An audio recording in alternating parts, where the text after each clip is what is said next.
Hey guys, it's Crystal Thompson here for Unity. I have this really bright color combo using navy, coral, pink, and orange. Using So Glad You Were Born, Sentiment, and the butterfly from the Kit of the Month. Using Night of Navy, we're gonna go ahead and stamp the sentiment from I'm So Glad You Were Born, and it's just a really fun and clean happy birthday. Now we're gonna stamp the butterfly of Something New December Kit of the Month. Using the orange, we're gonna use the yellow first, then the pink, and then the orange, and just using the edge of the ink to ink up the stamp set.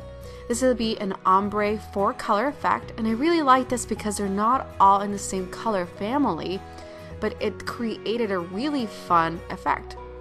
Pressing the edges of my stamp because it's bigger than my acrylic block, and you can totally do this with red rubber.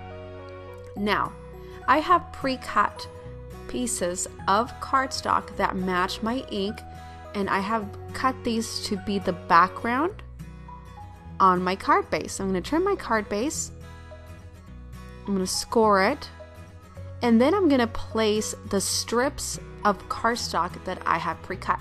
And because everything is to the width of the card, it's going to be really easy and fun to just go ahead and glue my strips onto the card base, alternating color patterns. Once the strips are to where you want them, you're going to go ahead and put adhesive onto the stamped butterfly and place this over the strips. This is my fun color combo for the month of May. I hope you've enjoyed this tutorial. Thank you so much for joining me. Have an awesome day.